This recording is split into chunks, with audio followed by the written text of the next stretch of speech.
ফেরেশতারা রহমানের বান্দার সাথে, মানুষের সাথে কি কি কাজ করেন, তাদের অবস্থা, আচরণ বিধি, এ সম্পর্কে কয়েকটি পয়েন্ট ভিত্তিক আলোচনা। রব্বুল আলামিন যতগুলো মাখলুক তৈরি করেছেন তার মধ্যে অন্যতম মাখলুক হলো ফেরেশতা, যাদের গুণ বলতে গিয়ে আল্লাহ পাক বলেন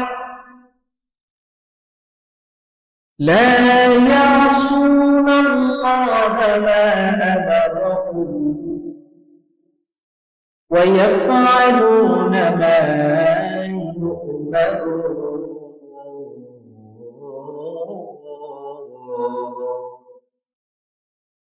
আল্লাহ পাক রব্বুল আলামিন বলতেছেন ফেরেশতারা আল্লাহর দেওয়া নির্দেশের কখনো অবাধ্য হয় না, আল্লাহ যা করতে বলেন তা কখনো অমান্য করে না। তাদের আরেকটি চূড়ান্ত বৈশিষ্ট্য হলো ওয়াইয়াফআলুনা মা ইউমারুন, আর তাদেরকে যা আদেশ করা হয় তা তারা বাস্তবায়ন করে। অর্থাৎ আল্লাহ যা বলে তাই করে, আল্লাহ যা বলে না তা তারা কখনো করে না। এজন্য ফেরেশতাদেরকে বলা হয়েছে নিষ্পাপ। আল মালাইকাতু মাসুমুন, এটা আহলুস সুন্নাত ওয়াল জামাতের আকীদা। যদিও অনেক অতি পণ্ডিত প্রশ্ন উত্থাপন করতে পারেন, যারা তাফসীর আলেমদের কাছে না শিখে বিভিন্ন বাংলা বই পড়ে পড়ে তাফসীর শিখতেছেন, তারা প্রশ্ন উত্থাপন করবেন তাহলে হারুত মারুতের কি অবস্থা। আসমান থেকে আল্লাহ ফেরেশতা পাঠাইছিলেন সুলাইমান আলাইহিস সালাতু ওয়াস সালামের সময়ে। হারুত মারুত নামক দুইজন ফেরেশতা পৃথিবীতে এসেছিলেন, তারাও তো মানুষদেরকে কুফরি বাক্য শিক্ষা দিত। এটার কি পরিণতি? উত্তর হলো হারুত মারুতের সকল কর্মকাণ্ডই আল্লাহর আদেশে হয়েছে। কার আদেশে? আল্লাহ পাকের আদেশে। কেন? লিমতিহানিন নাস, মানুষকে পরীক্ষা করার জন্য, যে মানুষ কি আল্লাহর আদেশ ঠিক মতো মানে কি মানে না। এই জন্য হারুত মারুতের চ্যাপ্টারে আলোচনা করলে আমরা বিস্তারিত জানবো। শুধু এখন একটা মৌলিক উত্তর জেনে রাখি, হারুত মারুত দুনিয়ার মধ্যে যত কর্মকাণ্ড করেছে সবকিছু কার আদেশে করেছে? আল্লাহর আদেশে, আল্লাহর হুকুমেই করেছে। বন্ধুরা আমার, এই জন্য ফেরেশতাদের যতগুলো কর্ম আছে তার মধ্যে ইম্পর্টেন্ট একটি কাজ হলো আল-ইস্তিগফার ওয়া দুআউল মালাইকাতি লিল মুমিনিন। মুমিনদের জন্য ফেরেশতারা সব সময় দোয়া করে আর ক্ষমা প্রার্থনা করে। তাহলে প্রশ্ন হলো, আমি কি মুমিন হতে পারলাম কিনা? ইম্পর্টেন্ট বিষয়। এটার প্রমাণ কি? দলিল হলো পবিত্র কোরআনের সূরাতুল গাফিরের 7 থেকে 9 নম্বর আয়াতে আল্লাহ পাক বলতেছেন, সূরাতুল গাফিরের আরেক নাম হলো সূরাতুল মুমিনুন। এই সূরার 7 থেকে 9 নম্বর আয়াতে আল্লাহ পাক বলছেন আল্লাযীনা ইয়াহমিলুনাল আরশা ওয়া মান হাওলাহু। আল্লাহ পাক বলেন যারা আরশকে বহন করে আছে, হামেলাতুল আরশ, আরশ বহনকারী ফেরেশতার সংখ্যা কত? 8 জন ফেরেশতা আল্লাহর আরশে আজিমকে বহন করে আছে। এই 8 জন ফেরেশতার কাঁধে রব্বুল আলামিনের কুরসি উপবিষ্ট হয়ে আছে। বন্ধুরা আমার, সে আরশ বহনকারী ফেরেশতা এবং তার আশেপাশে যারা আছে তারা কি করে? পবিত্র কোরআনের সূরা গাফিরের 7 নম্বর আয়াতে আল্লাহ পাক বলছেন ইউসাব্বিহুনা বিহামদি রাব্বিহিম। তাদের প্রথম কাজ হলো তারা তাদের রবের তাসবিহ পাঠ করে। কি পাঠ করে? তাসবিহ পাঠ করে। তাসবিহ মানে কি? আমরা তো সকল তাসবিহকে তাসবিহ মনে করি, যে কোনো জিকিরকে তসবিহ মনে করি, কয় তসবিহ করতেছে। তাসবিহের খাস অর্থ হলো আল্লাহর পবিত্রতা বর্ণনা করে। কার পবিত্রতা বর্ণনা করে? আল্লাহ পাকের। তারপরে সুবহানাল্লাহ সুবহানাল্লাহ সুবহানাল্লাহ সুবহানাল্লাহ। অর্থ কি? আমার আল্লাহ পবিত্র, আমার আল্লাহ পাক, তার কোনো শরীক নাই, তার কোনো ছেলে মেয়ে নেই, তার সাথে কোনো ধরনের নাপাকি দুর্গন্ধের লেশমাত্র নাই। তার চেয়ে মহান পবিত্র সত্য এই জগতের মধ্যে আর কেউ হতে পারে না। এই জন্য এই তাসবিহের কত দাম! ফেরেশতাদের যারা আল্লাহ পাকের আরশ বহন করে আছে, তাদের প্রথম কাজ হলো আল্লাহ পাকের তাসবিহ পড়া। কেন তাদের তাসবিহের কথাকে আল্লাহ পাক সূরা গাফিরের ৭ নম্বর আয়াতের প্রথমে উল্লেখ করেছেন? এটা জরুরি একটা বিষয়। সুবহানাল্লাহ পড়ার দাম কেন বেশি? এর মূল কারণ হলো পবিত্র কোরআনে আল্লাহ সুবহানাহু ওয়া তাআলা ফেরেশতাদেরকে তাসবিহের আমলের মধ্যে নিযুক্ত রেখেছেন এই জন্য, যারা দুনিয়ার মধ্যে আল্লাহর পবিত্রতার ঘোষণার জিকির করবে, রব্বুল আলামিন দুনিয়া এবং আখিরাত উভয় জাহানে সে সকল বান্দাদেরকে পবিত্র বানায়া দিবে। এটা হলো মৌলিক কথা। যদি হাদিস থেকে আমরা জানতে চাই, বুখারী শরীফের সর্বশেষ হাদিস, বুখারী শরীফ ২য় খণ্ড সর্বশেষ হাদিস, অনেকে আমরা শুনি খতমে বুখারীতে পড়া হয়, কালিমাতান হাবিবাতান ইলার রহমান খফিফাতান আলাল লিসান সাকিলাতান ফিল মিজান সুবহানাল্লাহি বিহামদিহি সুবহানাল্লাহিল আযীম। বিশ্বনবী মুহাম্মদুর রাসূলুল্লাহ সাল্লাল্লাহু আলাইহি ওয়াসাল্লাম বলেন, দুটি কালিমা এমন আছে যেটা রহমানের কাছে অনেক বেশি প্রিয়। রহমান কে? আল্লাহর কাছে অনেক বেশি প্রিয়।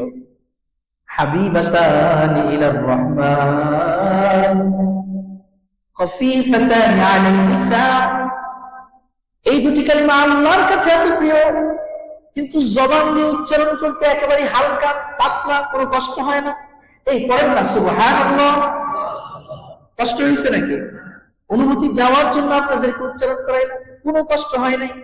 কিন্তু এই নাপাক জবান দিয়ে যখন আমি আল্লাহর সুবহানাল্লাহর জবান, আল্লাহ পাকের সুবহানাল্লাহর জিকির করলাম, সাথে সাথে আমার নাপাক জবানকে পবিত্র জবানের তালিকায় অন্তর্ভুক্ত করে দিয়েছেন কে? কারণ হলো হাবিবাতানি ইলার রহমান। এই সুবহানাল্লাহ কালিমা আমার আল্লাহর কাছে অনেক বেশি প্রিয়। ও মুমিন মুসলমান বান্দারা, যদি আমরা আল্লাহর কাছে প্রিয় হতে চাই, আল্লাহর প্রিয় কালিমার জিকির করা ছাড়া বিকল্প কোনো রাস্তা। আসুন প্রতিদিন সকালে ১০০ বার পড়ব সুবহানাল্লাহ সুবহানাল্লাহ সুবহানাল্লাহ সুবহানাল্লাহ। ফেরেশতারা যেই কালিমা পড়ে সেটা আমরা পড়তে পারবো কি পারবো না? নবীজি যে এই কালিমাকে সবচেয়ে প্রিয় রহমানের কাছে বলেছেন, জবানের জন্য সবচেয়ে বেশি হালকা বলেছেন। নবীজি আরো বলেন, এই কালিমার আরেকটি বৈশিষ্ট্য হলো সাকিলাতান ফিল মিজান। কাল কিয়ামতের কঠিন ময়দানে যখন মিজানের পাল্লা দাঁড় করানো হবে, মিজানের পাল্লার মধ্যে নেকির পাল্লা ভারী হওয়া ছাড়া বাঁচার কোনো উপায় থাকবে না। যদি কোনো বান্দারা আমলের ঝুলিতে শুধুমাত্র সুবহানাল্লাহি ওয়া বিহামদিহি সুবহানাল্লাহিল আযীম এটার দৈনন্দিন জিকিরের আমল থাকে, রাসূল বলেন সাকিলাতান ফিল মিজান। আমি রব্বুল আলামিন বান্দার এই আমলটাকে এত বেশি পছন্দ করি, তার এই একটি মাত্র জিকিরের আমল কাল কিয়ামতের ময়দানে মিজানের পাল্লাকে ভারী করে দেওয়ার জন্য যথেষ্ট হয়ে যাবে। তাহলে সকাল সন্ধ্যা আমল করতে পারবো তো ইনশাআল্লাহ। আর যেহেতু রাসূল বুখারী শরীফের শেষ হাদিসকে শেষ করেছেন জিকির দিয়া, শুরু করেছেন নিয়ত দিয়া, নিয়তের আলোচনা চলছে দীর্ঘদিন, শেষ করেছেন তাসবিহের জিকির দিয়া, যে আল্লাহর কাছে এটা অনেক বেশি প্রিয়। সুবহানাল্লাহি বিহামদিহি সুবহানাল্লাহিল আযীম। পড়েন আমার সাথে সুবহানাল্লাহি বিহামদিহি সুবহানাল্লাহিল আযীম। চক্ষুটাকে বন্ধ করে মাওলার স্মরণ করে আল্লাহ রাব্বুল আলামিনকে হাজির নাজির জেনে একটু পড়েন সুবহানাল্লাহি ওয়া বিহামদিহি সুবহানাল্লাহিল আযীম সুবহানাল্লাহি ওয়া বিহামদিহি সুবহানাল্লাহিল আযীম, সুবহানাল্লাহি ওয়া বিহামদিহি, সুবহানাল্লাহিল আযীম, সুবহানাল্লাহি ওয়া বিহামদিহি, সুবহানাল্লাহিল আযীম। অর্থাৎ পৃথিবীর সকল প্রশংসা সহ আমার রব সবচেয়ে পবিত্র এবং আমার মহান রব মহাপবিত্র। তার চেয়ে পবিত্র কোন সত্তা এই মহাজগতের মধ্যে আর কেউ হতে পারে না। তাহলে তাদের প্রথম সিফাত বলা হলো ইউসাব্বিহুনা বিহামদি রাব্বিহিম, রবের প্রশংসা সহ তাসবিহ করে। 2 নম্বর ওয়া ইউমিনুনা বিহি, ফেরেশতারা আল্লাহর প্রতি ঈমান আনে। 3 নম্বর ওয়া ইস্তাগফিরুনা লিল্লাযীনা আমানু, আল্লাহ পাক বলতেছেন যারা আরশে আজিম বহন করে এবং তার আশেপাশের ফেরেশতারা, এটা কিন্তু দুনিয়ার ফেরেশতাদের গুণ শুধু বলা হচ্ছে না, এই পৃথিবীর মহাজগতের ফেরেশতা নয়, প্রথম আসমান, দ্বিতীয় আসমান, তৃতীয়, চতুর্থ, পঞ্চম, ষষ্ঠ, সপ্তম আসমানের ফেরেশতা নয়, সপ্তম আসমানের পরে মহাশূন্যের ফেরেশতাও নয়।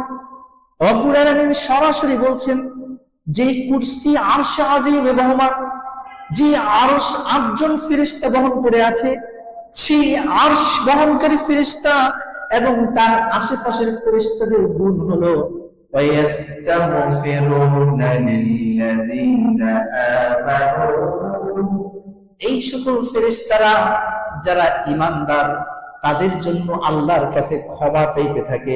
আল্লাহ ঈমানদারদেরকে আপনি মাফ করে দেন।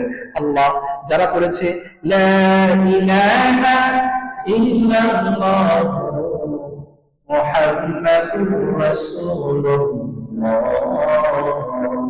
যারা কালিমা পড়ে ঈমান এনেছে আপনি তাদের তামাম জিন্দেগীর সকল গুনাহ খাতাগুলোকে মাফ করে দেন।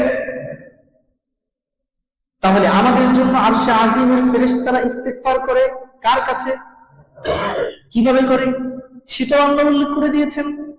রব্বানা ওয়াসি'তা কুল্লা শাইইন রাহমাতান ওয়া ইলমা, হে আল্লাহ আপনি সব কিছু বেষ্টন করে আছেন আপনার রহমত দ্বারা, আপনার ইলম দ্বারা।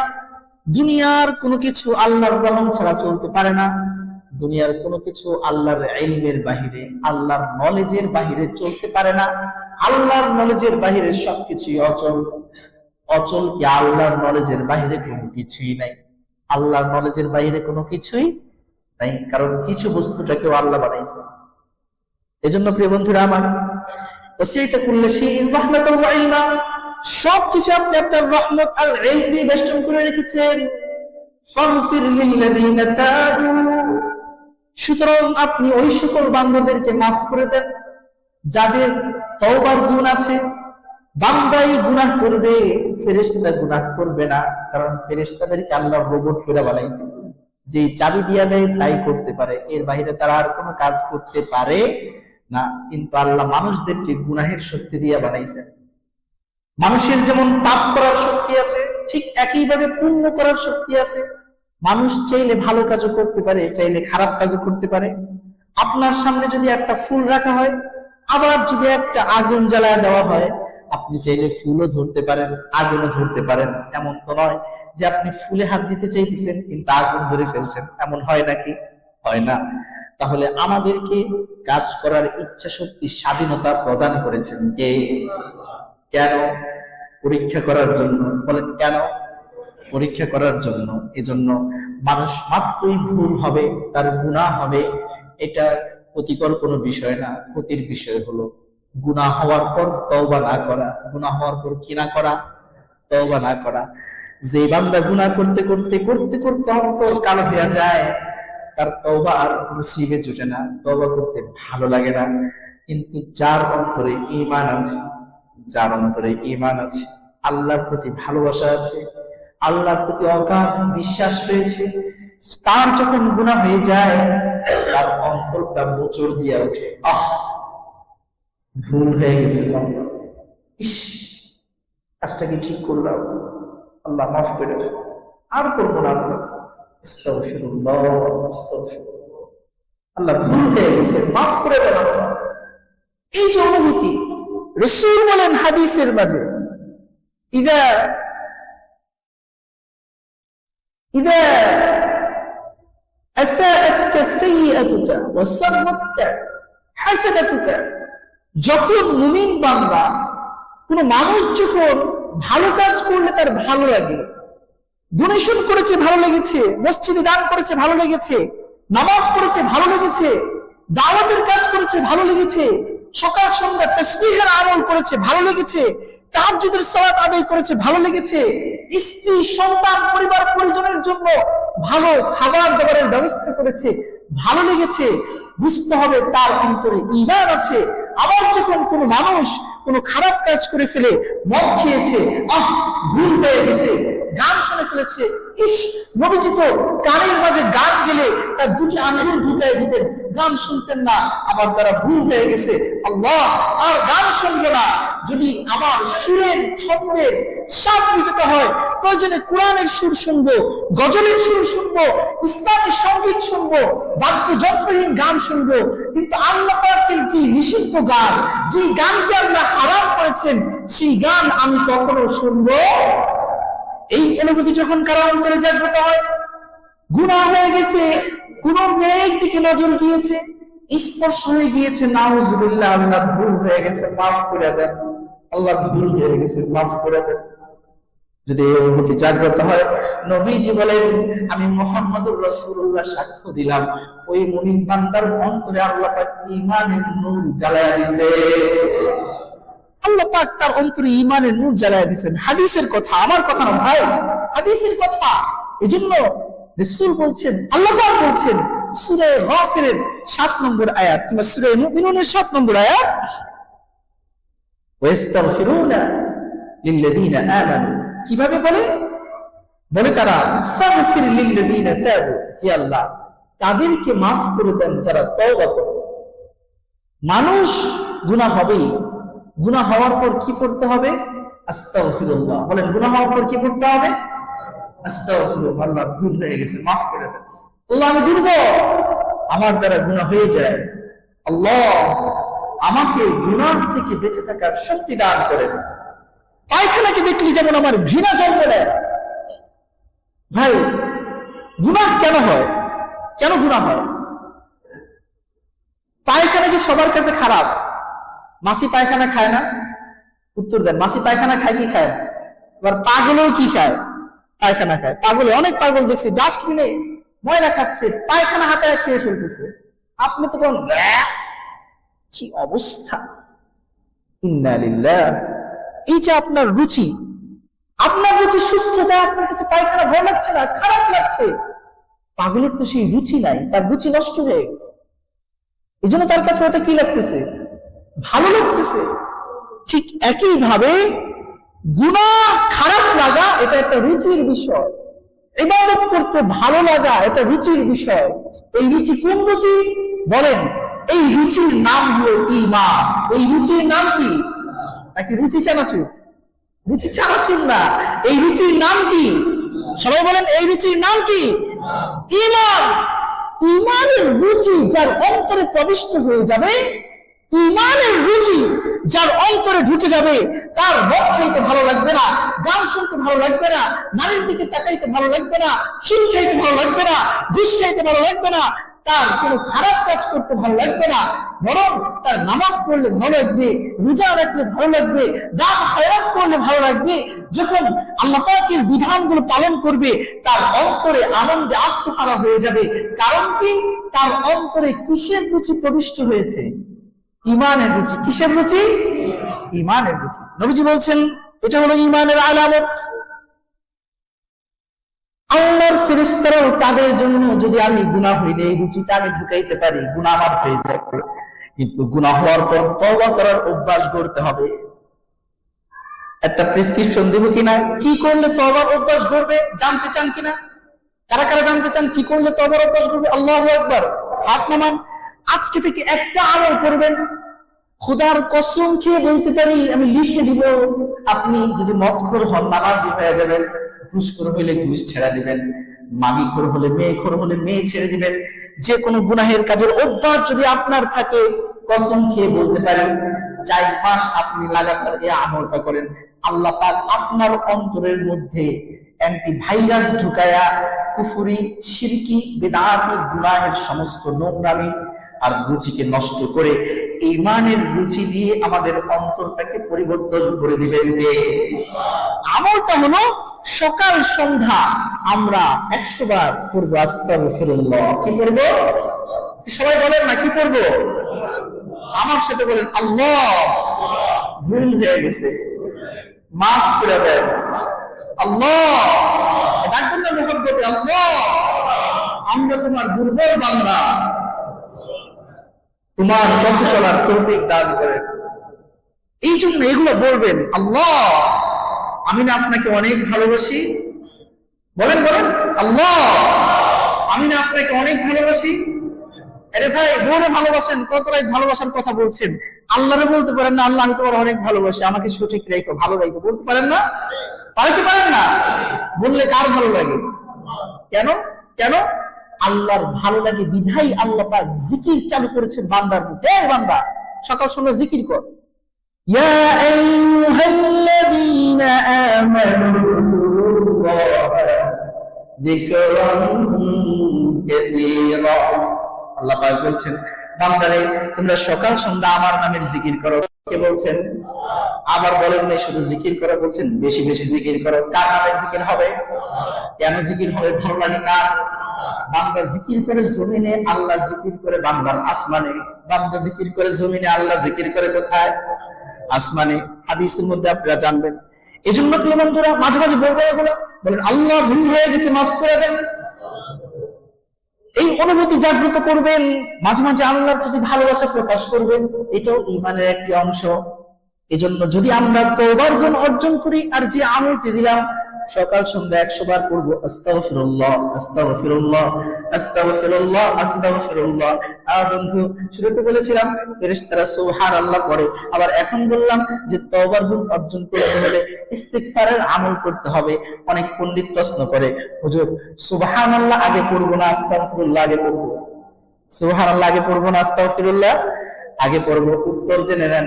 আপনার কাপড়ের মধ্যে পায়খানা লেগেছে, আগে কি করবেন? আতর মাখবেন নাকি সাবান দিয়া ধুইবেন?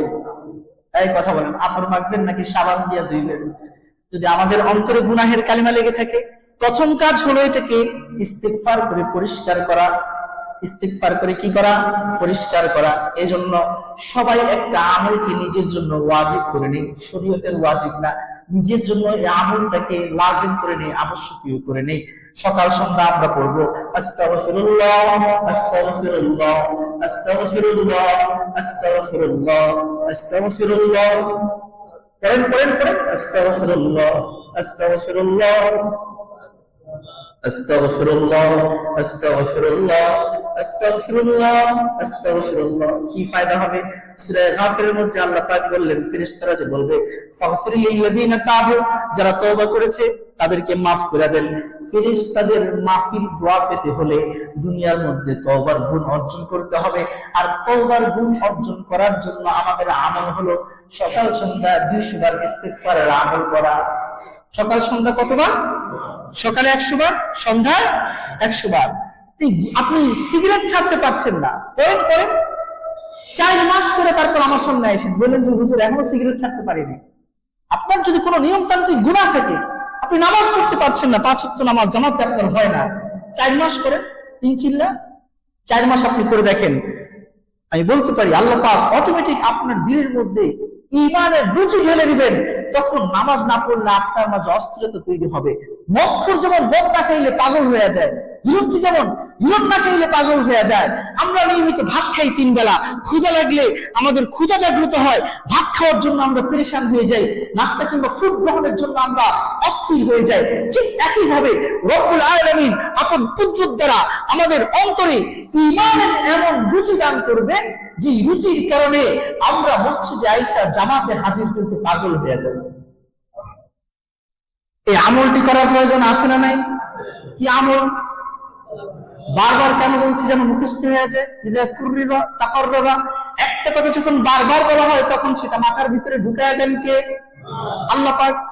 এই জন্য আল্লাহ পাক বলেন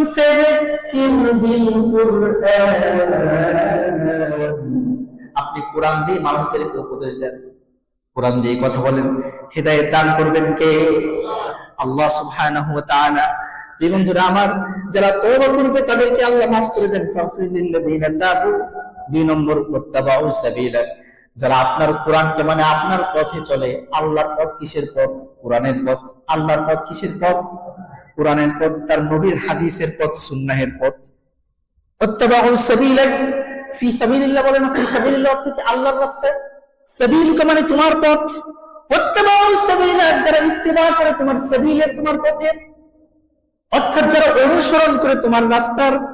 দুনিয়ার মধ্যে আল্লাহর রাস্তা কোনটা? বিটিসিএল মসজিদের রাস্তা পাশে বোঝা যায়। আল্লাহর রাস্তার নাম হলো কোরআন। আল্লাহর রাস্তার নাম কি?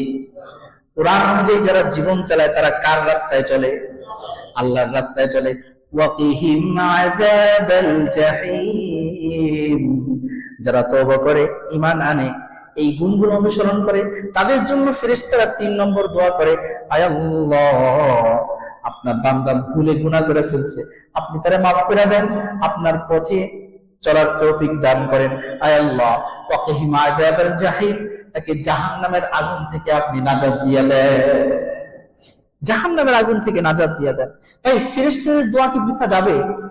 ফেরেশতাদের দোয়া বৃথা যাওয়ার কোনো সম্ভাবনা নাই। আসুন এই আমলগুলো আমরা অর্জন করার চেষ্টা করি। ফেরেশতারা এখানেই থেমে নাই, ফেরেশতারা আরো দোয়া করেন, রব্বানা আদখিলহিম জান্নাতি আদনিন আল্লাতী ওয়া'আদতাহুম, হে আল্লাহ, আপনি তাদেরকে এমন জান্নাতে, জান্নাত একটার কথা বলে নাই, জান্নাত বহুবচন, বাংলায় বহুবচন সিঙ্গুলার প্লুরাল, ইংলিশ বাংলা অন্যান্য ল্যাঙ্গুয়েজ যেটাই বলেন বহুবচন শুরু হয় একের অধিক যা, তাই কি বহুবচন? বুঝতে হবে এটা, নাহলে তাফসীর বুঝবেন না। বাংলা ইংলিশে বহুবচন মানে কি? একের অধিক যা, দুইটা হলেও কি বহুবচন। কিন্তু মজার বিষয় হলো আরবি ভাষায় বহুবচন শুরু হয় 3 থেকে। বহুবচন শুরু হয় কত থেকে? 2 কে দ্বিবচন বলা হচ্ছে, বহুবচন।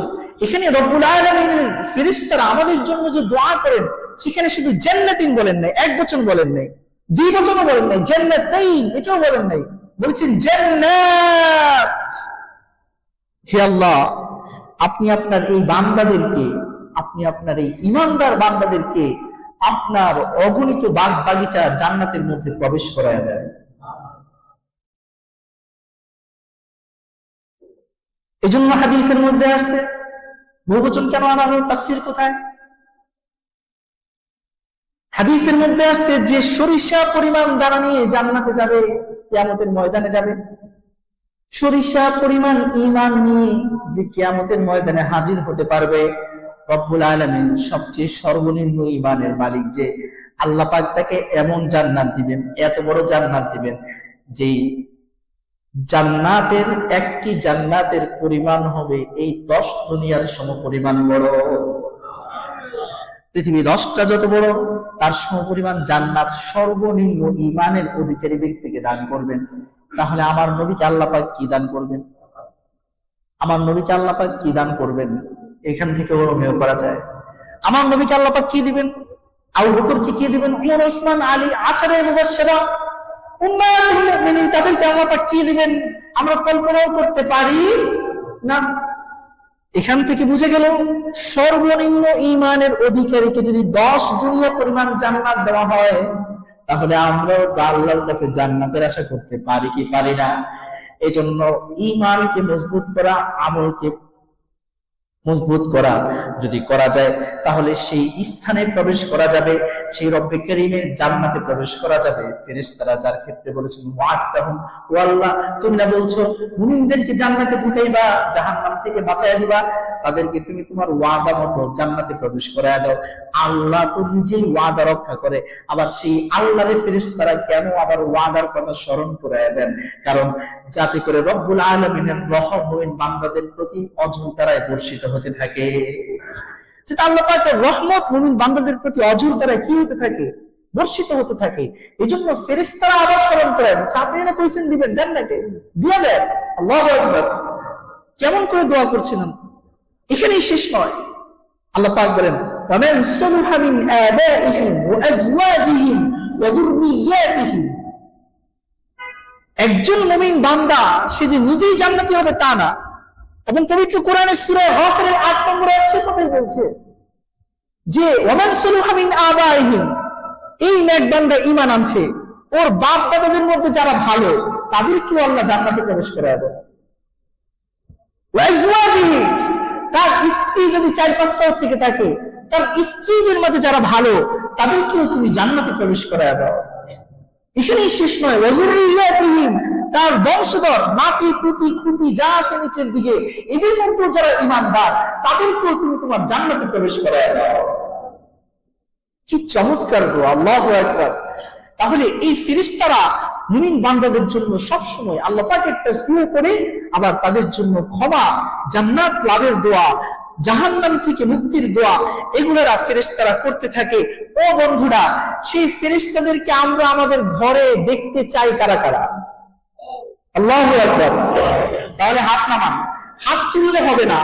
নবীজি কোন ঘরে ফেরেশতা থাকবে আর কোন ঘরে ফেরেশতা থাকবে না স্পষ্ট একটি রুলস বলে দিয়েছেন। নবীজি বলেন, খুব মনোযোগ, কানটাকে খাড়া করেন, কেউ যদি মাথা নিচু করে থাকেন উঠায় ফেলেন। আজকের পরে যে আমল রাসূল করবেন, জুমার নামাজ পড়ে গিয়ে সেটাকে বাস্তবায়ন করবেন। তাহলে এই ফেরেশতা, যে ফেরেশতা আপনার জন্য দোয়া করে, আপনার বাপ-দাদার জন্য দোয়া করে, আপনার সন্তান নাতি-পুতির জন্য দোয়া করে, আপনার স্ত্রী পরিবার পরিজনের জন্য দোয়া করে, তাহলে তারাই আপনার ঘরে প্রবেশ করতে পারবে। সেখানে আপনার ঘরে ঢুকে ফেরেশতারা আপনার নিরাপত্তার ব্যবস্থা করে দিবে। নবীজি বলেন, লা তাদখুলুল মালায়েকাতু বাইতান ফীহি কালবুন আও সুওয়ার, লা তাদখুলুল মালায়েকাতু বাইতান ফীহি কালবুন আও সুওয়ার। ফেরেশতারা আরেকটা দোয়া করেন, ওয়াকিহিস সাইয়্যাত। সূরাতুল গাফিরের ৯ নম্বর আয়াতে আল্লাহ পাক বলছেন, ওয়াকিহিস সাইয়্যাত, যে তাদেরকে সকল নিকৃষ্ট গুণ থেকে আপনি হেফাজত করেন। গুনাহ করার যে মানসিকতা, আমি কেন সিগারেট খাই, আমার সিগারেট খেতে ভালো লাগে। আরে ভাই, সেদিন আমার আগের মসজিদের এক মুসল্লি সে বলছে, হুজুর সিগারেটটা এত ভালো লাগে, মন চায় গ্লাসের মধ্যে সকালবেলা উঠা সিগারেটের যে নিকোটিন আছে না, এগুলোর ছিঁড়া গ্লাসের মধ্যে দিয়া চামিচ দিয়ে গুল্লা তারপর খাইতে মন চায়। নাউজুবিল্লাহ। সিগারেট খোর, আপনি সিগারেট খান না, তাই আপনার পাশে একজন সিগারেট খোর দাঁড়াইলে নাকের মধ্যে কি লাগে? দুর্গন্ধ লাগে, কি গন্ধ, মেজাজটাই নষ্ট করে দিছে, আজকে নামাজটা ঠিক মতো হবে না। আরে প্রিয় বন্ধুরা, এই জন্য সিগারেট খাওয়ার পর মসজিদে ঢুকা নিষেধ। মুখ পরিষ্কার করে আসেন আগে। মুখ কি করেন? মুখে দুর্গন্ধ নিয়ে মসজিদে আসবেন না, আপনার জন্য যেন আরেকজনের কষ্ট না হয়। দুর্গন্ধযুক্ত পোশাক পরে মসজিদে না আসা ভালো। এখন ইমার্জেন্সি সেটা আলাদা বিষয়, কিন্তু আপনার জন্য উচিত বাসায় আপনার জন্য সুন্দর কাপড়, ফ্রেশ কাপড় পরে আছে, আর মসজিদে আপনি দৌড়াইয়া দুর্গন্ধযুক্ত কাপড় পরে নিয়ে চলে আসছেন। এটা কিন্তু কখনো মুসলমানদের শান হতে পারে। আল্লাহ পাক বলেন, খুদু জিনাতাকুম ইনদা কুল্লি মসজিদ। হে মুমিন, তোমরা মসজিদে প্রবেশ করার সময় তোমাদের সৌন্দর্য গ্রহণ করো, ভালো পোশাক পরো, পারফিউম থাকলে পারফিউম লাগাও, আতর লাগাও, পাগড়ি থাকলে পাগড়ি বাঁধো, মসজিদে যাওয়ার আগে মিসওয়াক করো। কতবার মিসওয়াক?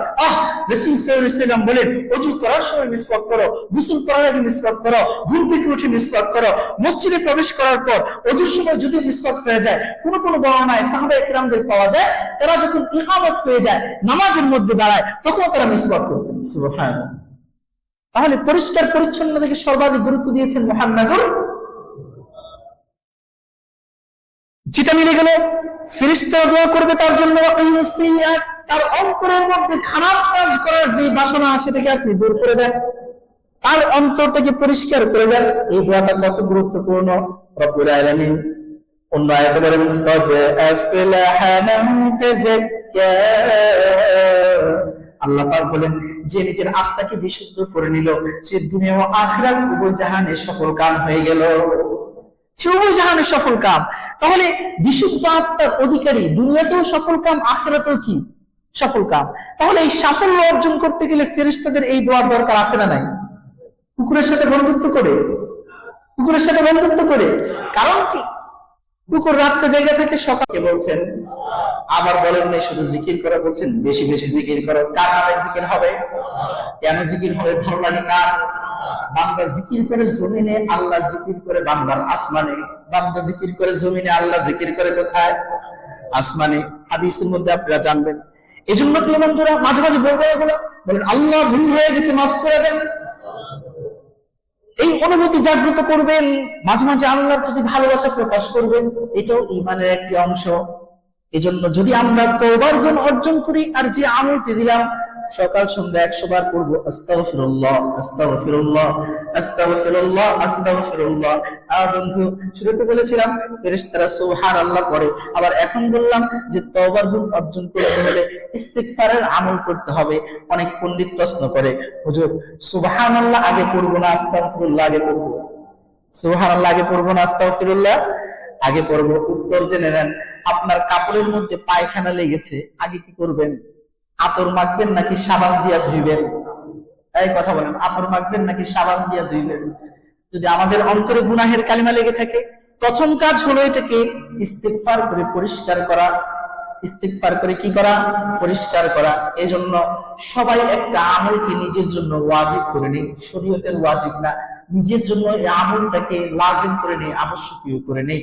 সকাল সন্ধ্যা আমরা পড়বো আস্তাগফিরুল্লাহ আস্তাগফিরুল্লাহ আস্তাগফিরুল্লাহ আস্তাগফিরুল্লাহ আস্তাগফিরুল্লাহ।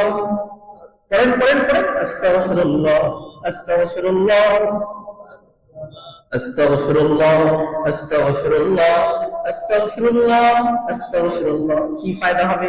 সূরা গাফিরের মধ্যে আল্লাহ পাক বললেন, ফেরেশতারা যে বলবে ফাগফির লিল্লাযিনা তাবু, যারা তওবা করেছে তাদেরকে maaf করে দেন। ফেরেশতাদের মাফির দোয়া পেতে হলে দুনিয়ার মধ্যে তওবার গুণ অর্জন করতে হবে। আর তওবার গুণ অর্জন করার জন্য আমাদের আমল হলো সকাল সন্ধ্যা 200 বার ইস্তিগফারের আমল করা। সকাল সন্ধ্যা কতবার? সকালে 100 বার, সন্ধ্যায় 100 বার।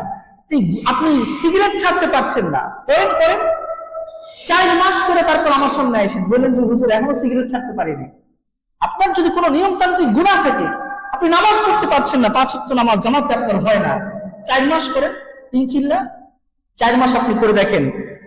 আমি বলতে পারি আল্লাহ পাক অটোমেটিক আপনার দিলের মধ্যে ঈমানের রুচি ঢেলে দিবেন। তখন নামাজ না পড়লে আপনার মাঝে অস্থিরতা তৈরি হবে। মক্ষর যেমন মদ না খাইলে পাগল হয়ে যায়, হিরোচ্ছি যেমন হিরোট না খাইলে পাগল হয়ে যায়। আমরা নিয়মিত ভাত খাই 3 বেলা, ক্ষুধা লাগলে আমাদের ক্ষুধা জাগ্রত হয়, ভাত খাওয়ার জন্য আমরা পেরেশান হয়ে যাই, নাস্তা কিংবা ফুড গ্রহণের জন্য আমরা অস্থির হয়ে যাই। ঠিক একইভাবে রব্বুল আলামিন আপন কুদরত দ্বারা আমাদের অন্তরে ঈমানের এমন রুচি দান করবেন, যে রুচির কারণে আমরা মসজিদে আইসা জামাতে হাজির করতে পাগল হয়ে যাব। এই আমলটি করার প্রয়োজন আছে না নাই? কি আমল? বারবার কেন বলছি যেন মুখস্থ হয়ে যায়। একটা কথা যখন বারবার বলা হয় তখন সেটা মাথার ভিতরে ঢুকায় দেন কে? আল্লাহ পাক। এই জন্য আল্লাহ পাক বলেন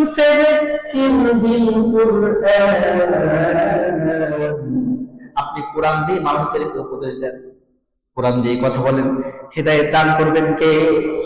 আল্লাহ সুবহানাহু ওয়া তাআলা। বন্ধুরা আমার, যারা তওবা করবে তাদেরকে আল্লাহ মাফ করে দেন। ফাগফির লিল্লাযিনা তাবু।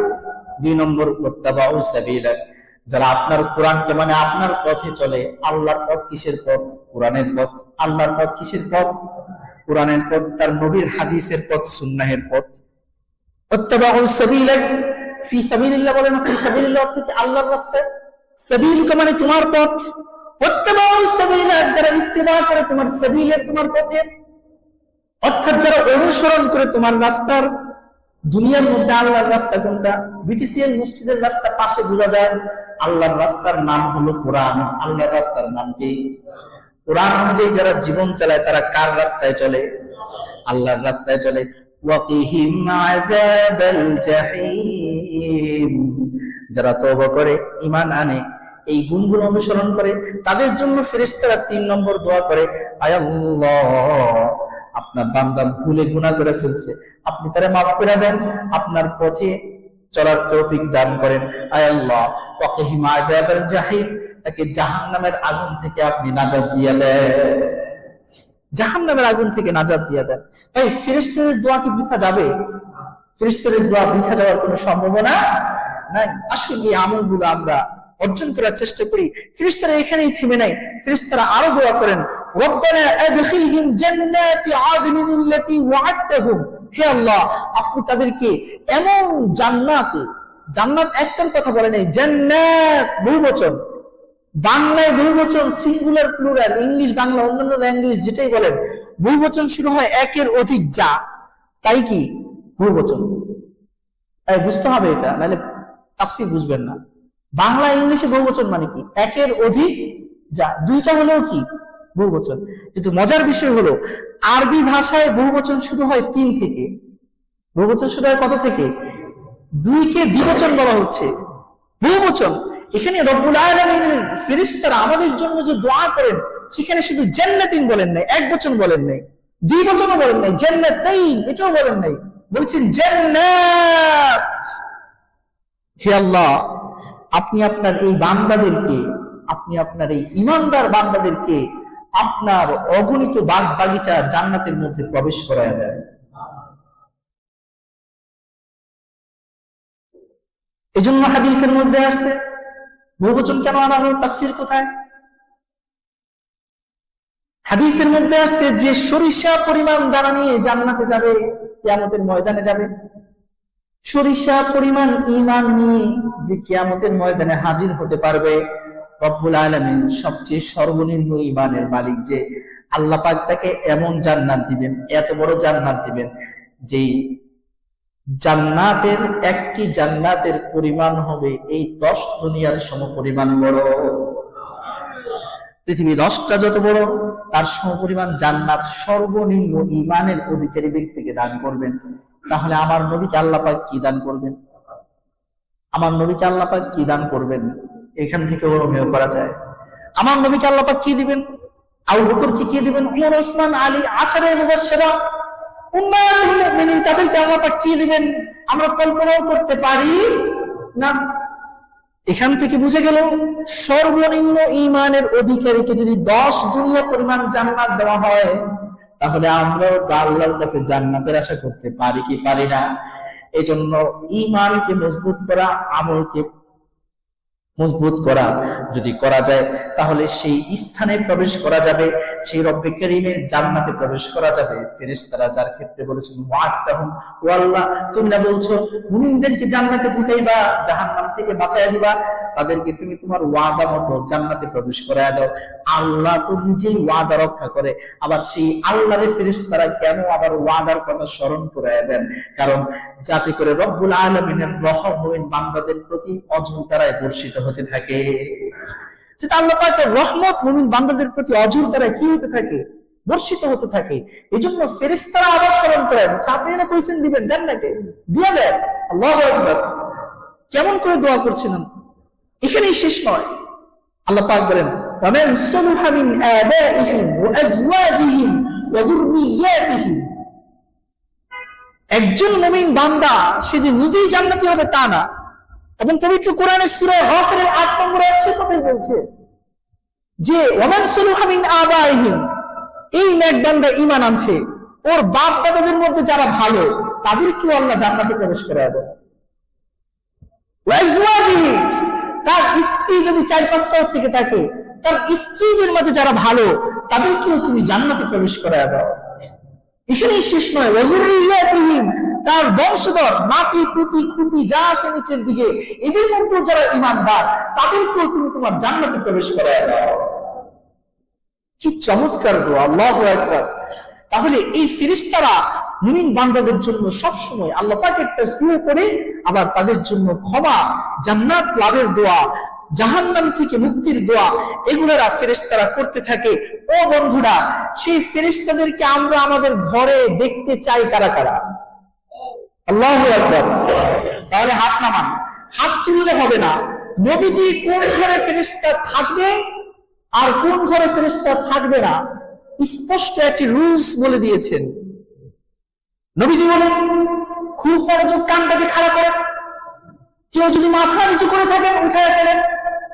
আজকের পরে যে আমল রাসূল করবেন, জুমার নামাজ পড়ে গিয়ে সেটাকে বাস্তবায়ন করবেন। তাহলে ফেরেশতা, যে ফেরেশতা আপনার জন্য দোয়া করে, আপনার বাপ দাদার জন্য দোয়া করে, আপনার সন্তান নাতিপুতির জন্য দোয়া করে, আপনার স্ত্রী পরিবার পরিজনের জন্য দোয়া করে, তাহলে তারাই আপনার ঘরে প্রবেশ করতে পারবে। সেখানে আপনার ঘরে ঢুকে ফেরেশতারা আপনার নিরাপত্তার ব্যবস্থা করে দিবে। নবীজি বলেন লা তাদখুলুল মালায়েকাতু বাইতান ফীহি কালবুন ওয়া আসওয়ার, লা তাদখুলুল মালায়েকাতু বাইতান ফীহি কালবুন ওয়া আসওয়ার। ফেরেশতারা দুইটা ঘরে প্রবেশ করে না। নাম্বার 1 হলো যেই ঘরের মাঝে কোনো ছবি থাকে, যেই ঘরের মাঝে স্ত্রীর ছবি থাকে, সেখানে ফেরেশতারা প্রবেশ করে না। আর যেই ঘরের মাঝে কুকুর বসবাস করে, কুকুর থাকে, সেই ঘরের মাঝেও ফেরেশতারা প্রবেশ করে। এবার আমি বলবো না কার ঘরে ছবি আছে কার ঘরে ছবি নাই, হাত তোলে, এই কথা আমি বলবো না। কারণ মুমিন বান্দাদেরকে লজ্জা দেওয়া এটা কোনো খতিব সাহেবের জন্য দায়িত্ব হতে পারে। নিজেকে প্রশ্ন করেন, আপনি নিজের বিবেককে প্রশ্ন করেন, কত বছর ধরে আমি আমার ঘরের মধ্যে ছবি ঝুলে আছি। যার ছবি হোক না কেন, আপনার বাবার হোক, নেতার হোক, নেত্রীর হোক, যদি সেটা কোনো ফেরেশতার ছবিও হয়ে থাকে, ফেরেশতার ছবি তুলতে পারবেন না। কোন নবীর ছবিও যদি হয়ে থাকে, তাহলে সেই ঘরে ফেরেশতা প্রবেশ করবে না। অনেকে আছে পীর সাহেবকে অনেক বড় বুজুর্গ মনে করে, আল্লাহর ওলি মনে করে, পীর সাহেবের ছবি ঘরের মধ্যে ঝুলায় আছে না নাই?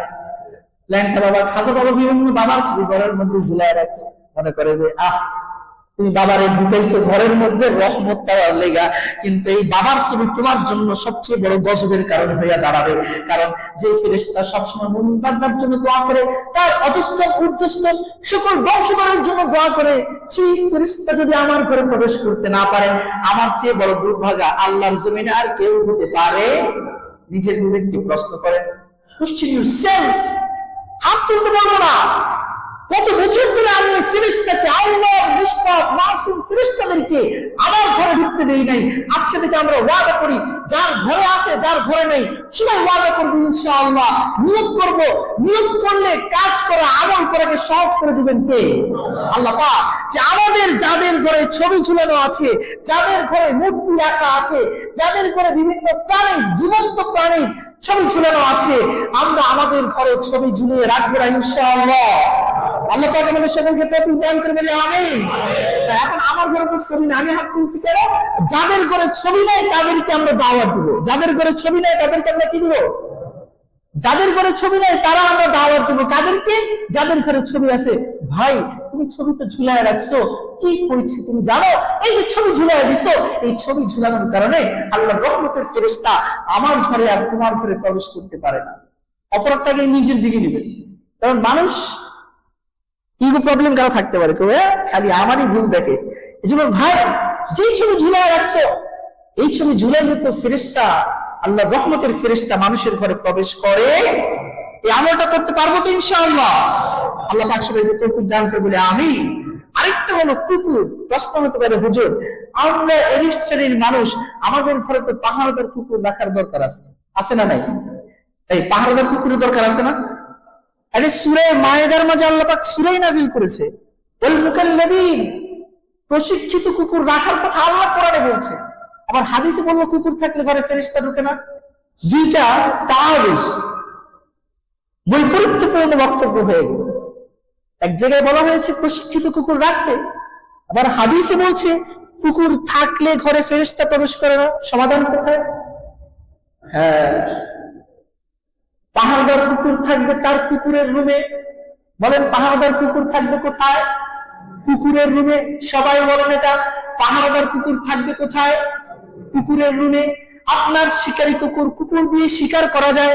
যারা মরুভূমিতে থাকে, যারা বন জঙ্গলে থাকে, যারা বরফের দেশে থাকে, আইসবার্গের মধ্যে বসবাস করে, তারা কিন্তু কুকুর দিয়া মৎস্য শিকার করে, কুকুর দিয়া পাখি ধরে, কুকুর দিয়া মুরগি ধরে, কুকুর দিয়া খরগোশ ধরে। আপনি যদি বিসমিল্লাহ বলে কুকুর ছেড়ে দেন, বনের মধ্যে কুকুর দৌড়িয়ে খরগোশ ধরে নিয়ে আসছে। এই খরগোশটিকে আপনি আমার জন্য খাওয়া হালাল করে দিচ্ছেন কে? আল্লাহ পাক। প্রশিক্ষিত কুকুর রাখা জায়েজ আছে বরং উত্তম, শিকারী কুকুর রাখা জায়েজ আছে বরং উত্তম। আপনি আপনার ঘর পাহারা দেওয়ার জন্য, যারা পশুপালন করে, পশুপালকে পাহারা দেওয়ার জন্য তারা কুকুর পালে।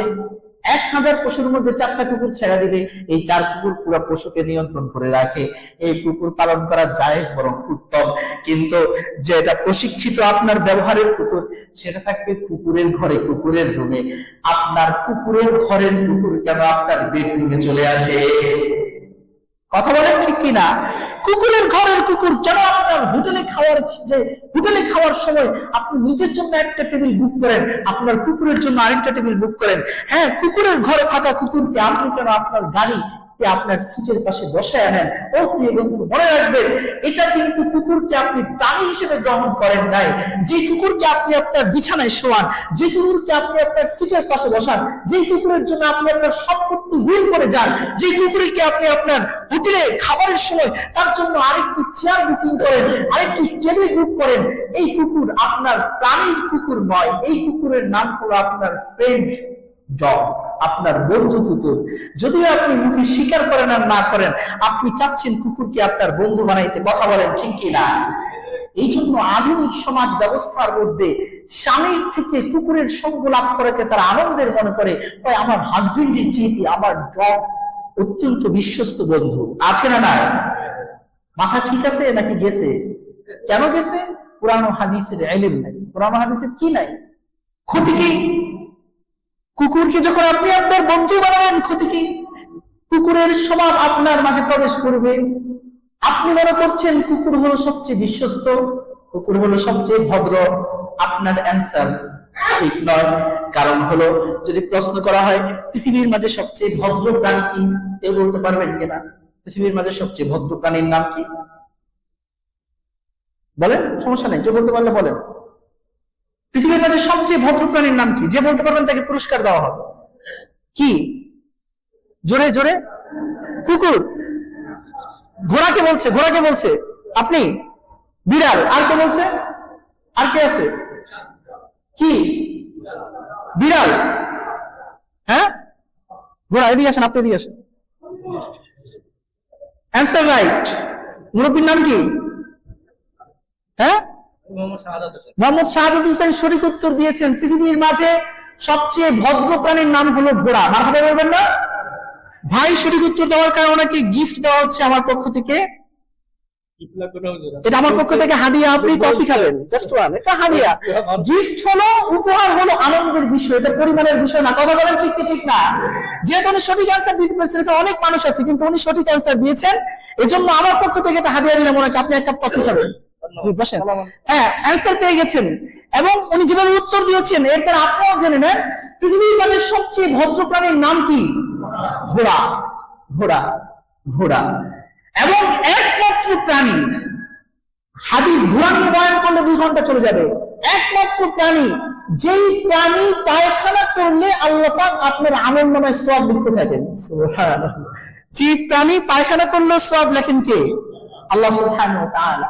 এবং একমাত্র পশু যেটার মাংস খাওয়া হালাল, কিন্তু মানুষ যে সম্মানিত, মানুষের মাংস খাওয়া তো হালাল, মানে মানুষের মাংসটা হারাম না, খাওয়া যায়। যায় না কেন? মানুষ যেহেতু সর্বশ্রেষ্ঠ প্রাণী, মানুষের সম্মানের কারণে মানুষের মাংসকে হারাম করে দিয়েছেন কে? গরুর মাংস যেমন খাওয়া হালাল, ঘোড়ার মাংস খাওয়া হালাল। কিন্তু ঘোড়া যেহেতু যুদ্ধের প্রাণী, ভক্ত প্রাণী, মুনিবের জন্য জান দেওয়া প্রাণী, এজন্য ঘোড়ার মাংস খাওয়াকেও হারাম করে দিয়েছেন কে? আল্লাহ সুবহানাহু ওয়া তাআলা। প্রয়োজন ছাড়া আপনি ঘোড়ার মাংস খেতে পারবেন না, যদিও খাওয়া হালাল কিন্তু খাওয়া যাবে না। যেমন মানুষের মাংস হালাল কিন্তু খাওয়া যায় না, কেন? সম্মানের কারণে। ঠিক একইভাবে ঘোড়ার মাংস খাওয়া যায় না, এটা কি আল্লাহ পাক ঘোড়ার সম্মানে রব্বুল আলামিন হারাম করে দিয়েছেন। এই জন্য যারা পারেন শখ করে ঘোড়া পালবেন, শখ করে কি পালবেন? ঘোড়া পালবেন, জিহাদের নিয়তে ঘোড়ার প্রশিক্ষণ গ্রহণ করবেন। তাহলে এই সম্পূর্ণ ঘোড়ার প্রতিপালনের বিনিময়ে আপনাকে সওয়াব লিখে দিবেন কে? আল্লাহ সুবহানাহু ওয়া তাআলা। ফেরেশতারা আরেকটা দোয়া করেন, ওয়াকিহিস সাইয়্যাত। সূরাতুল গাফিরের 9 নম্বর আয়াতে আল্লাহ পাক বলছেন, ওয়াকিহিস সাইয়্যাত, যে তাদেরকে সকল নিকৃষ্ট গুণ থেকে আপনি হেফাজত করেন। গুনাহ করার যে মানসিকতা, আমি কেন সিগারেট খাই? আমার সিগারেট খেতে ভালো লাগে। আরে ভাই, সেদিন আমার আগের মসজিদের মুসল্লি সে বলছে, হুজুর সিগারেটটা এত ভালো লাগে, মন চায় গ্লাসের মধ্যে সকালবেলা উঠা সিগারেটের যে নিকোটিন আছে না, এগুলোর ছিঁড়া গ্লাসের মধ্যে দিয়া চামিচ দিয়ে গুল্লা তারপর খাইতে মন চায়। নাউজুবিল্লাহ। সিগারেট খোর, আপনি সিগারেট খান না, তাই আপনার পাশে একজন সিগারেট খোর দাঁড়াইলে নাকের মধ্যে কি লাগে? দুর্গন্ধ লাগে, কি গন্ধ, মেজাজটাই নষ্ট করে দিছে, আজকে নামাজটা ঠিক মতো হবে না। আরে প্রিয় বন্ধুরা, এই জন্য সিগারেট খাওয়ার পর মসজিদে ঢুকা নিষেধ। মুখ পরিষ্কার করে আসেন আগে। মুখ কি করেন? মুখে দুর্গন্ধ নিয়ে মসজিদে আসবেন না, আপনার জন্য যেন আরেকজনের কষ্ট না হয়। দুর্গন্ধযুক্ত পোশাক পরে মসজিদে না আসা ভালো। এখন ইমার্জেন্সি, সেটা আলাদা বিষয়। কিন্তু আপনার জন্য উচিত বাসায় আপনার জন্য সুন্দর কাপড়, ফ্রেশ কাপড় পরে আছে, আর মসজিদে আপনি দৌড়াইয়া দুর্গন্ধযুক্ত কাপড় পরে নিয়ে চলে আসছেন। এটা কিন্তু কখনো মুসলমানদের শান হতে পারে। আল্লাহ পাক বলেন, খুদু জিনাতাকুম ইনদা কুল্লি মসজিদ। হে মুমিন, তোমরা মসজিদে প্রবেশ করার সময় তোমাদের সৌন্দর্য গ্রহণ করো, ভালো পোশাক পরো, পারফিউম থাকলে পারফিউম লাগাও, আতর লাগাও, পাগড়ি থাকলে পাগড়ি বাঁধো, মসজিদে যাওয়ার আগে মিসওয়াক করো। কতবার মিসওয়াক? রাসূল সাল্লাল্লাহু আলাইহি ওয়াসাল্লাম বলেন, ওযু করার সময় মিসওয়াক করো, গোসল করার আগে মিসওয়াক করো, ঘুম থেকে উঠে মিসওয়াক করো, মসজিদে প্রবেশ করার পর ওযুর সময় যদি মিসওয়াক হয়ে যায়। কোন কোন বর্ণনায় সাহাবায়ে কেরামদের পাওয়া যায়, তারা যখন ইকামত হয়ে যায়, নামাজের মধ্যে দাঁড়ায়, তখন তারা মিসওয়াক করতেন। সুবহানাল্লাহ। তাহলে পরিষ্কার পরিচ্ছন্নতাকে সর্বাধিক গুরুত্ব দিয়েছেন মুহাম্মদুর। যেটা মিলে গেল, ফেরেশতারা দোয়া করবে তার জন্য, তার অন্তরের মধ্যে খারাপ কাজ করার যে বাসনা সেটাকে আপনি দূর করে দেন, তার অন্তরটাকে পরিষ্কার করে দেন। এই দোয়াটা কত গুরুত্বপূর্ণ। রব্বুল আলামিন অন্য আয়াতে বলেন, কদ আফলাহা মান তাযাক্কা। আল্লাহ পাক বলেন, যে নিজের আত্মাকে বিশুদ্ধ করে নিল, সে দুনিয়া ও আখিরাত উভয় জাহানে সফল কাম হয়ে গেল। সে উভয় জাহানে সফল কাম। তাহলে বিশুদ্ধ আত্মার অধিকারী দুনিয়াতেও সফল কাম, আখিরাতেও কি সফল কাম। তাহলে এই সাফল্য অর্জন করতে গেলে ফেরেশতাদের এই দোয়ার দরকার আছে না নাই? কুকুরের সাথে বন্ধুত্ব করে, কুকুরের সাথে বন্ধুত্ব করে। কারণ কি? কুকুর রাত্রে জায়গা থেকে সকাল 9টা-10টা পর্যন্ত ঘুমায়। কুকুর আপনার বন্ধু হবে, আপনি সকালবেলা না উঠে ফজরের নামাজ বাদ দিয়া ঘুমায় থাকবেন। কুকুর আপনার বন্ধু হবে। কুকুরের যে স্বভাব, সেই স্বভাব আপনার আমার মাঝে প্রবেশ করবে। এই জন্য প্রিয় বন্ধুরা, কুকুরের সাথে বন্ধুত্ব নয়, বরং কুকুরের সাথে খিদমতের সম্পর্ক কায়েম করেন। কুকুরকে বানাইছে আপনার সেবা গ্রহণের জন্য, কুকুরকে বানানো হয়েছে আপনার সেবা করার জন্য। তারপরে আপনি পাহারাদারি করান, তারপরে আপনি শিকার করান, তারপরে আপনি আপনার পশুপালকে, আপনার ক্ষেতকে, আপনার বিজনেসকে পাহারা দেন। কুকুরের জন্য আলাদা ঘর করেন, কিন্তু কুকুরকে কখনো আপনার বেডরুমে, খাবারের হোটেলে, আপনার কানের পাশে জায়গা দিবে। তাহলে কুকুর যেমন তেমন স্বভাব আমাদের হয়ে যাবে। এই জন্য ফেরেশতারা আবার ফেরেশতা আল্লাহকে স্মরণ করায় দেয়, কিয়ামতের দিন যাকে আপনি এই দুনিয়ার মধ্যে আপনি যাকে সকল মন্দ থেকে বাঁচাইয়া দিবেন, তার প্রতি আপনি রহম করলেন। আমি গুনাহ করতে পারলাম না, রহম কার? আল্লাহ। আমি নামাজ পড়তে পেরেছি, রহম কার? আল্লাহ। আমি মদ খাইতে মন চাইছি, মদ খাই নাই, রহম কার?